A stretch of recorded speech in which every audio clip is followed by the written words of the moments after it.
ഇപ്പോൾ മറ്റൊരു പ്രധാനപ്പെട്ട വിവരം കൂടി വരുന്നുണ്ട്. മുഖ്യമന്ത്രി പിണറായി വിജയന്റെ വിദേശയാത്രയ്ക്ക് കേന്ദ്ര സർക്കാർ അനുമതി നൽകിയിരിക്കുകയാണ്. ഒക്ടോബർ 15 മുതൽ നവംബർ 9 വരെയാണ് മുഖ്യമന്ത്രിയുടെ വിദേശ പര്യടനം.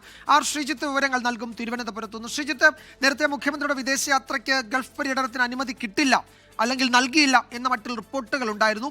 അപ്പോൾ ആ ചോദ്യം മുഖ്യമന്ത്രിയോട് ചോദിച്ചപ്പോൾ വരട്ടെ, നോക്കാം, സമയമുണ്ടല്ലോ എന്നായിരുന്നു അദ്ദേഹത്തിന്റെ മറുപടി. കേന്ദ്രം അനുമതി നൽകുമെന്നാണ് പ്രതീക്ഷ എന്ന് അദ്ദേഹം പറയുകയും ചെയ്തിരുന്നു. ഇപ്പോൾ കേന്ദ്രാനുമതി ലഭിച്ചിരിക്കുന്നു. എന്തൊക്കെയാണ് വിവരങ്ങൾ?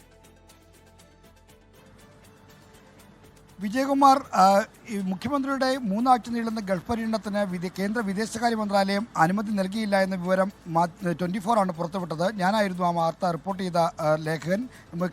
സംസ്ഥാനത്തെ GID പൊളിറ്റിക്കൽ വിഭാഗത്തിൽ ഇതുമായി ബന്ധപ്പെട്ട് കേന്ദ്ര വിദേശകാര്യ മന്ത്രാലയത്തിൻ്റെ അറിയിപ്പ് വന്നിരുന്നു എന്നത് യാഥാർത്ഥ്യമാണ്. എന്നാൽ അതിനുശേഷം പിന്നീട് ഈ യാത്രയ്ക്ക് അനുമതി ലഭിക്കുന്നതിനായി നിരന്തര സമ്മർദ്ദം കേന്ദ്ര സർക്കാരിൽ ചെലുത്തി. ഇതിനിടയ്ക്ക് മുഖ്യമന്ത്രി അടക്കമുള്ള ഉന്നതതല സംഘം ഡൽഹിയിലെത്തി വിവിധ മന്ത്രിമാരെ കാണുന്നുണ്ടായിരുന്നു. ഇതിന് സമാന്തരമായി ഈ യാത്രാനുമതിക്കുള്ള സമ്മർദ്ദം കൂടി നടക്കുന്നുമുണ്ടായിരുന്നു. എന്തായാലും സമ്മർദ്ദം ഫലം കണ്ടിരിക്കുന്നു. മുഖ്യമന്ത്രിയുടെ ഗൾഫ് പര്യടനത്തിന് കേന്ദ്ര വിദേശകാര്യ മന്ത്രാലയത്തിൻ്റെ അനുമതി ലഭിച്ചിരിക്കുന്നു.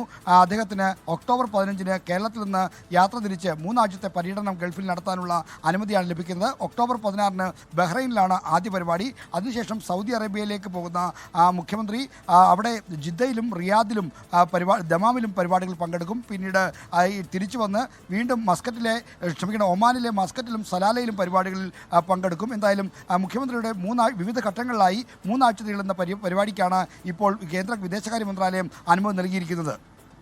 ലോകത്തെവിടെയായാലും ഏത് സമയത്തും 24 വാർത്തകളും ഓഗ്മെന്റഡ് റിയാലിറ്റി പാക്കേജുകളും എക്സ്പ്ലെയിനറുകളും വിശദമായി കാണാൻ ഞങ്ങളുടെ യൂട്യൂബ് ചാനൽ നിങ്ങൾക്ക് സബ്സ്ക്രൈബ് ചെയ്യാം.